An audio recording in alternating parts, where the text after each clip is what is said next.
Good afternoon from the lobby of Berner Dodge on the corner of the South Loop and US 281 in Stephenville. This is Lunch with Lonn. I'm your host, Casey Hogan, alongside the 25th year head coach of the Tarleton Texans, Lonn Reisman. As we are each week, we're live from the lobby of Berner Dodge, so make sure you come out. Plenty of free food courtesy of Cotton Patch Cafe. We've got refreshments and giveaways later in the half hour. Lunch with Lonn is brought to you by Berner Motors. We want to thank them for their support in making the show possible. Coach, good to see you. Good afternoon. Casey, it's here, ready to go to Allen, right? Yeah, and we're going to talk a lot about Allen today. We're not used to doing this show on a Tuesday, but with the conference tournament upon us, it's kind of tweaked everyone's schedule. It really has.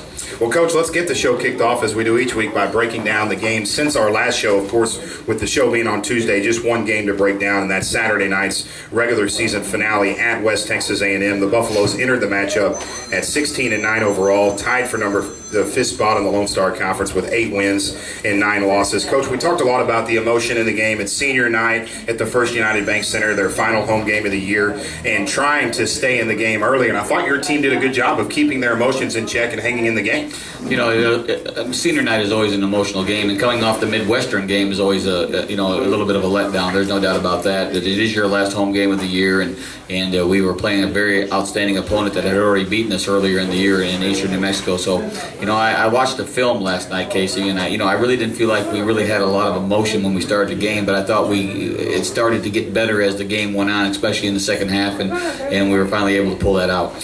So you beat Eastern New Mexico, then you go on the road another senior night in Canyon, Coach, and not easy to play at the First United Bank Center, especially when they're honoring 4 seniors, and you actually had a 1-point lead at the half. Yeah, 1-point lead at the half, and I believe we were up 7 with about 7 minutes to go, and the game was right where we wanted it to be, and you couldn't ask for any better opportunity than that, and just the last 7 minutes, the game got away from us. Coach, it's always a tough and physical game when you play West Texas A&M. Did you feel like you matched their phicality and toughness in this game? Well, I guess so. They shot 29 free throws and we shot 9. So I mean, I really, I know how hard they play. They had 13 fouls all game, and I think we had 25 fouls all game. So I mean, it's a tough place to overcome, Casey. When you have that, it's really hard to overcome when somebody shoots 29 free throws and you shoot 9, whatever it is. I mean, that is 20 possible more points than we can accumulate in a game, and I think that's very, very hard. We shoot almost 50% from the game. I don't think you can ask your kids any better than that. We shoot 50% for the game. We do get outboarded 4 boards, but that's almost in there where we want that.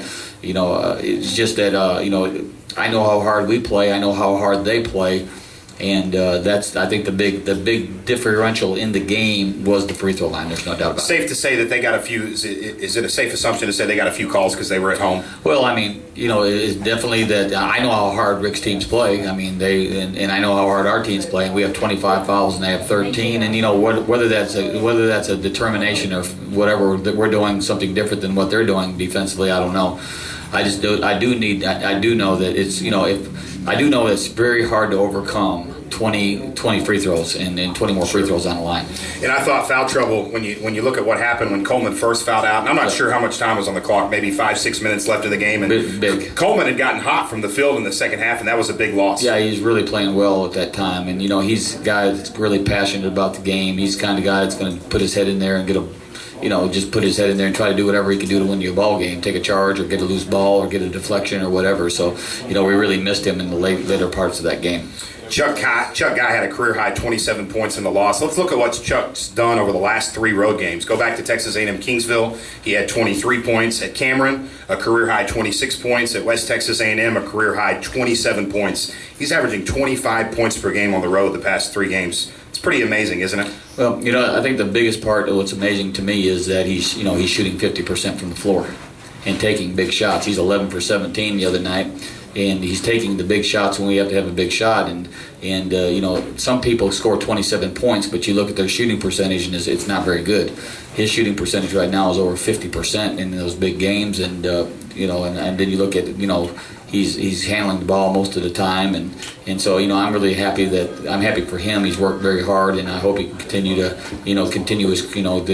let his career blossom here and get better and better. It seems like at home you have that second or third guy that steps up, but on the road you're having trouble finding that guy. And was Chuck doing too much in this game? No, I don't think so. I mean, he just, I think he did a great job, and he just. we need one or two other guys to step up, and like you said, that that it didn't happen, and of course Coleman has 9 points over there, and I thought we had some great opportunities, but you look, Ward's 0 for 4, and DeAndre's 1 for 5, and our 2-3 players are 1 for 9. It's going to be, that's just, it's not good enough. No doubt. Another thing you referenced earlier, the rebounding battle. Overall, only a 4 rebound differential, I believe, but on the offensive board, Coach, 15-7, and that was a big key. And that's a key when they shoot 38%, because they only shot 38 or 39% for the game on their home floor. And when you do that, you give them, the possibilities of giving 15 offensive rebounds, and they're going to make up that differential on a poor shooting night from the perimeter. It's going to help them come back in the game, and I think a lot of those offensive rebounds came late in the game.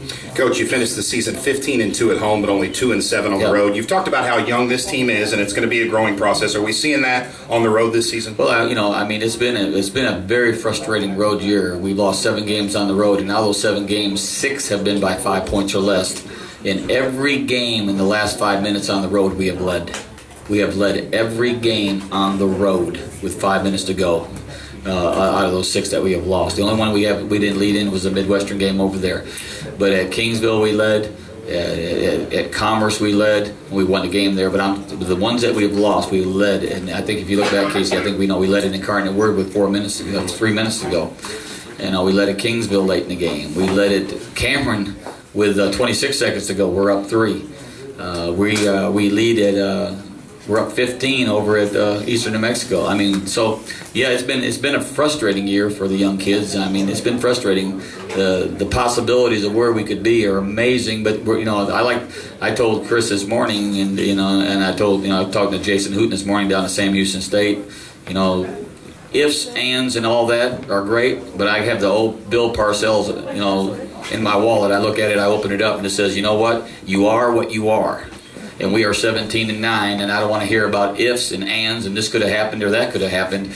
I like what Bill says. You are what you are, and that's where we're at. And you are 17-9, and the good thing is, Coach, you're in a position to compete for a champion. There's a lot of teams that are going home right now. You're in a position to go to Allen and try to win a conference championship. We have an opportunity, and that opportunity is before this team, and we're going to see if they've matured enough to go into Allen. And like the team last year, we had a very senior-laden team last year. And we had 6 seniors that have been with me a long time, and they went into Allen, went all the way to the championship. And so this is a younger team that has not been there before, and we'll see what a young team can do now as they go into the Lone Star Conference. The regular season's over. I brought a couple of guys into my office the other night that maybe did not have the season that they had, what they wanted to have. And we looked at some stat sheets, and and it's not that they didn't try, and it's not that they didn't work hard. It just didn't happen. But I took those stat sheets in front of me, and I tore them up and threw them in the trash can, because this part of the season's over. This over. We can't do anything about it. We're 17-9. We came in 3rd in the conference, but the new season starts on Thursday. Now, what are you going to do with your new season? And hopefully that the new season will get them to where they want to be now. And, Coach, a couple things about this team. They usually respond. After a tough loss, they usually respond well. And you haven't been blown out in any game this year. No. This team's been in every game against quality teams. It really has. It's been one of those years, Casey, where we've had some inconsistency. It's been one of those years where you've seen a lot of youthful mistakes. First game of the year, we should have never lost. We're up 17 points in that game, and somebody comes back and beats us at home. Cameron here, we lead 47-41 with about 8 minutes to go in the game, and we get beat in the last few minutes. And so, that's discouraging, but you have to look at the bright side of being encouraged, because they have learned a lot of life lessons this year. They know they can compete with anyone. We only have 1 senior, and this team has been right with everybody right down to the very end of every game. So we feel like, with this team coming back and we add a few people to it, we're excited about the future. With a 58-55 loss to West Texas A&M, the Tarleton Texans finished the season 17-9 overall and in 3rd place in the Lone Star Conference with 10 wins and 8 losses. Coach Reisman's squad will make its 12th consecutive trip to the Lone Star Conference tournament this week, and Coach and I will preview the tournament bracket and what fans can expect to see in Allen when Lunch with Lonn continues right after this. And And welcome back to Lunch with Lonn, live from the lobby of Brunner Dodge. A special edition of Lunch with Lonn is it's the Lone Star Conference Tournament Week. So, Coach, let's get into all things conference tournament related. We'll preview the bracket. Before that, though, Coach, run us through your team's travel plans this week. Well, Casey, we're going to practice here. I'm going right from here to the practice floor. So I got to talk quick. We go from 12:30 to 2 o'clock today. Then the kids will load the bus at 2:45. We should arrive in Allen 5:30, 5:45. We have a banquet tonight at 7. Should end up at 8:30. From there, we're going down to Plano East High School. We're going to practice down there and do some walkthroughs down there. I have one of our former players that played for me, Jeff Clarkson, is the head coach at Plano East now, and he's had a great year down there. And we're going to go down there. It's about 4 miles from our hotel. We'll do a half-hour walkthrough, get back to our rooms, and we'll, bed them down for the night and let them relax, and then of course it gets busy. You're so used to playing on Wednesday in the tournament, Coach. Yeah. This year you're playing on Thursday. You have the day off tomorrow. How does that? Do you like that, or would you rather play tomorrow? I don't think there's one way or another that I feel like. I mean, I gave them. It's very unusual, but we took Sunday off because we have to take a Sunday off. I actually gave them yesterday off too. So we've been off 2 days, and I just felt like it's been a tough and it's been a grinding season, and I actually gave them the last 2 days off, and we'll come back today now and get ready for Thursday. Coach, this will be the second year the tournament's been hosted in Allen. What was the experience and atmosphere like last year? Well, it's a great venue to play in. There's no doubt about it. It is a big-time venue, and we had some very good crowds. And when we played for the championship last year, it was us against Midwestern, and that's a big rivalry. Even with our fans, we like to outdraw them, and we had a great crowd up there last year in that game, that championship game. Let's preview the bracket in the Lone Star Conference Tournament. There's 2 games on Wednesday and 2 games on Thursday. The first game on the men's side, Wednesday at 2:30 p.m. It's the 7th seed, West Texas A&M, taking on Cameron University. Cameron, the 2 seed, and 2 teams that are very hot right now. Cameron's won 6 straight. West Texas has won 3 straight. This should be a very competitive game. Well, I think it will be. I don't really think there's a favorite in this game. Even though Cameron was second in the conference and West Texas is 7, I think that's how close our conference was this year. They split in the regular season. West Texas beat them at West Texas. They lost it in Lonn, and so I look for a really, really tough game between those two. The second game on Wednesday is an 8:30 p.m. tip-off. It's the 1 seed Midwestern State. The Mustangs 14-4 in the conference, the regular season champions. They're taking on Texas A&M Commerce, who was 7-11 in the 8th seed in the conference. And you look at this one, a lot of time a 1 and an 8 seed playing. It's a blowout, but watch out. Texas A&M Commerce already beat Midwestern this year. Yeah, I think that's the confidence they have going into the game.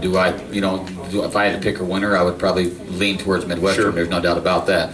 But I think one thing the Commerce players have is they've already defeated them once. They defeated them in Commerce, and they lost in Midwestern. So again, they're playing the third game of the series and see who's going to win the season series in this. So I think they're going to be 2 very competitive games. I look for the games to really be close around the halftime area, and I think the game will boil down into the last 5 or 6 minutes of the game. And if you were going to pick a year where a 7 could beat a 2 or an 8 could beat a 1, this is it, right? Oh, I don't think there's any doubt. I think that's how close this conference is. The team that won the conference has 4 losses this year, and I think that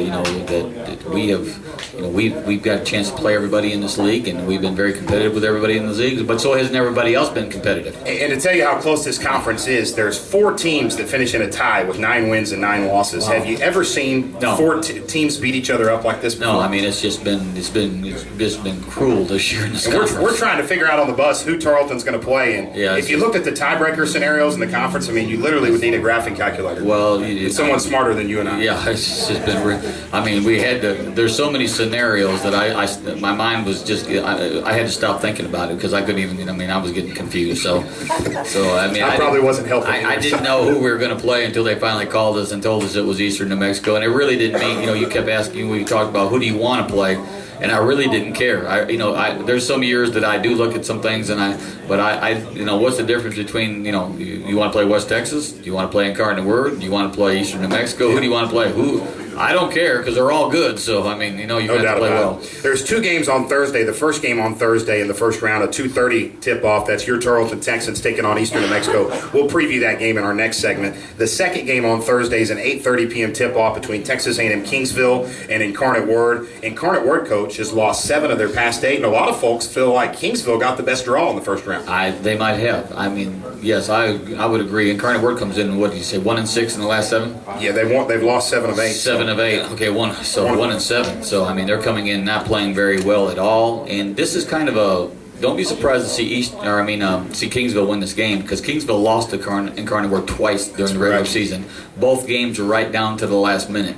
And so I think Kingsville comes in playing pretty well, and I think Kingsville went over to ACU and won at ACU, and they won 2 straight. And then the one they lost was 1 point at West Texas last 2 Saturday nights ago. So they come in playing very, very well. Don't watch this. This could be an upset. So those are the 4 games in the first round of the conference tournament on Wednesday and Thursday from the Allen Event Center in Allen, Texas. The winners in the first round will play at 2:30 and 8:30 on Friday in the semifinals, and then of course the winners in the semifinals will face each other in the championship game at 8:30 p.m. on Saturday night from Allen. And we'll talk about how you can get tickets in our last segment. And Coach, last question for you: as a coaching staff, how does it differ preparing for a conference tournament where you could play back-to-back versus a regular season game? I don't know if the only difference is you don't have the time in between games to prepare like you'd like to. I mean, we take a lot of time in between. We play a Wednesday night game. We have Thursday and Friday and Saturday morning to do all of our walkthroughs and prepare, where now you're in a 24-hour period. The other thing is, though, that we're very familiar with the teams that we've played, sure. So the scouting report's already been prepared. It's just that, your players have got to have a good basketball IQ. They have to be very focused, and they have to really understand what you're trying to get into them and absorb what you're doing in a very short period of time. We'll take a 1-minute break, and when we return, Coach and I will preview the first round matchup for the Texans against Eastern New Mexico University. You're listening to the Tarleton Athletic KSTV Radio Network. Welcome back to Lunch with Lonn, live from the recently renovated lobby of Bruner Dodge in Stephenville. I'm your host, Casey Hogan, alongside the head coach of the Tarleton Texans, Lonn Reisman. Coach, time to preview the Lone Star Conference opener for the Tarleton Texans against Eastern New Mexico. The Greyhounds finished the season 12-14 overall and in a 4-way tie for 5th place in the conference with 9 wins and 9 losses. You split the season series with Coach Helton's squad. You lose by 3 points on January 16th in Portales, and then you defeat Eastern 71-58 1 week ago at Wisdom Gym. And you told me yesterday that this, in essence, will be the rubber match on Thursday afternoon. It is, and I think we know it's a very tough draw. They're a very explosive team. They've won a lot of great games this year, and even the game here, 71-58, was a lot closer than that until the last 2 or 3 minutes on the tape. And so I think there's going to be two. You got 2 of the premier point guards in the conference going against each other, and Blackman and Chuck Guy, and they have a lot of scoring ability. It's going to be more offense against our defense, and we're going to have to, we're really going to have to play well, Case. You faced the Greyhounds just 6 days ago. How does that affect your game plan? Because you're going to play them twice in 1 week. Well, I think that helps us. I like that part of it, the preparation, because it's our guys have just recently played them, and there's a lot of things that Coach Helton had put in that had not, that on tape, that we have looked at, that we had not prepared for in our game last Wednesday night. So for the first time, we saw some things that are a little different, that we'll be a little bit maybe better ready for this time. Now, you talked about how they can score, and they proved it the other night in an 88-85 win over Texas A&M Commerce, and that's just an example of how explosive that they are, scoring 88 points in only 2 halves, no overtime. Yeah, Commerce and them are 2 teams that like to get it up and down the floor, and they put 88 up on Commerce, but they gave up 85, and so that's the big thing. Is we have, I think our game is going to have to be in our areas of the 60s and get into a grind game with them, get them in an uncomfortable situation, and make sure that we're really making them work defensively and getting get a good shot selection. And I think we've got to really, we got to handle a lot of things. We can't throw the ball away, and we got to have low turnovers. We got to compete on the backboards and shoot a high percentage. Now, they probably have the best 1-2 scoring punch in the conference. When you talk about Raphael Love, and you already mentioned Rodney Blackman, together they average 32 points per game. Coach, they seem to get their points, but when a third player steps up and scores 15 or 20, that's when this team is really dangerous. There's no doubt. I mean, you said Romero had about 28 the other night against Commerce. 8 3-pointers. Romero only averaged 7 points per game. 8 3-pointers in one game. That's the third player the other night, and so if that happens, we're in a lot of trouble. I mean, we got to really do a great job on their players. We got to understand their strengths and their weaknesses, and I think we are going to have to play the best defensive game of the year. And talking about Raphael Love, this is a 6'3" guard that's had 7 double-doubles on the season. He's 4th in the conference in rebounding. He's a mismatch for both teams, isn't he? Well, he's a 3 player. There's no doubt about that. He's Brian Ward's 6'4", 6'3". He's 6'3", 6'4", and he's a 3 player. He handles the ball very well, and he's what he does. He really moves well without the ball. He has a high energy level. He has a high motor. He doesn't get tired very easily. And you have got to stay intense on this guy because he's going to really move and have opportunities to shoot and score and put the ball on the floor. He has an all-around great game, and he rebounds. He had 12 rebounds the other night. And I think he's a junior. I don't know where this guy came from because no one was talking about him before the season, and now everyone's talking about him. Yeah, he came from California, and he's an unknown player. And sometimes you get an opportunity to get one of those type of guys, and he's made the most of his season. Now, speaking of rebounding, you out-rebounded the Greyhounds in both matchups this year. That's an area they do struggle in, Coach, a -4 rebounding margin, and obviously the battle on the board is important in every game, and you got to feel like you have the advantage there. Well, we hope so. I mean, we have to make sure we limit their opportunities. You give them 10 offensive rebounds in the game, and you're in trouble because that means they're going to get another 10 opportunities to shoot the 3-ball. And so you've got to make sure that your guards are blocking out because a lot of their shots come off long when you start shooting a lot of outside perimeter shots. And so you got to make sure that your guards are good rebounders that night. And they love to shoot the 3. We were talking about this before the show. Eastern averages 8 3-point makes per game. Now, in the last 2 games, you've held both of your opponents to only 8 3-pointers combined. So do you feel like you're heading in the right direction there, and the perimeter defense hopefully will be there on Thursday? Well, hopefully. I mean, West Texas shot 12 of them, and they only made 1. And they're not exactly what you call a 3-point shooting team. But last time we played Eastern, they were 7 for 20. And you got to keep them in there. I don't like the idea we gave them 23s in the first place. I think that's too many to give them. I wish we could give up about 12 or 13 threes. But we gave them 23s, and they made 7 of them. And that's about what they're averaging a game, 7.8 threes a game, 8 threes a game. And so we did give them their average on threes. In the first game against Eastern, you lost that one by 3. You gave them 26 3-point attempts. They hit 12 of them. You can't be there on Thursday. No, you're not going to. You give them 12 for 26 again, and you're going to be in a lot of trouble. Coach, your team was the number 8 ranked team in the region this past week as you look to make your 10th trip to the NCAA tournament in the past 12 years. Is this a game you feel like you must win to keep your season alive? I don't think there's any doubt. I mean, we're not only playing for the Lone Star Conference tournament championship this week, and we're playing for the NCAA tournament. And we're going to have to win games to get in, Casey. And there's no doubt that Thursday is a big game for that. It's your Tarleton Texans taking on the Greyhounds of Eastern New Mexico in the first round of the Lone Star Conference tournament on Thursday at 2:30 p.m. from Allen, Texas. Let's take our final break, and when Coach and I return, we'll wrap up this edition of Lunch with Lonn. You're listening to the Tarleton Athletic KSTV Radio Network. And welcome back to Lunch with Lonn from the lobby of Bruner Dodge, and of course a rescheduled Lunch with Lonn. We usually do this on Friday at noon from Bruner Dodge, but because of the conference tournament, Coach, we move it to Tuesday at noon, and we certainly didn't expect a crowd this big rescheduling a show. Really appreciate people coming out, Casey. They've been supportive all year, and that's that's one of the reasons our program has been so successful because of the support in the community. And as we do each week, to thank our live audience here at Bruner Dodge, we're going to bring out the life-size dice that Terry Hardcastle over here has to our left, and we're going to roll the dice. Once again, you can win an oil change, a car wash, a Tarleton hat, a Tarleton shirt. The car's already been won, so that was taken off the dice. Sorry, folks. So, as we do each week, let's thank our live audience by giving away some gifts. Our first winner, Esteban Chacon. Esteban, where are you at, Esteban? Go over there and roll the dice, Esteban. All right, Esteban. He's going to step up and find Terry and roll the dice. So. Yeah, roll the dice and see what you win. And what's the rules on the dice, Coach? Don't skid it. Don't skid it, ladies and gentlemen. Here we go, Esteban. Roll that dice. There we go. Let's see. Justin, what did he win? Wins a Tarleton basketball T-shirt. All right. Congratulations, Esteban. Thank you. Our second winner, and I was just talking with this person before the show about winning, Virginia Abel. Virginia, come on down. And Virginia, I promised that I didn't rig this because I told her she can have a chance to roll the dice. So, yeah, we didn't. We never rig any competition. No, we would not. No. So Virginia's going to take the dice and she's going to roll the dice to see what she wins. Esteban just wins a shirt. Here we go, and another shirt. My goodness. So 2 shirts today. Thank you to Virginia and to Esteban. We promise we don't have the dice rigged, Elaine. No, we do not. No, we never do that. The next broadcast of Tarleton Texan and Texan basketball this Thursday from the Allen Event Center for the Lone Star Conference Tournament. The Texans tip off at 2:30 p.m. against Eastern New Mexico. Remember, the pregame show will start at 2:15 p.m.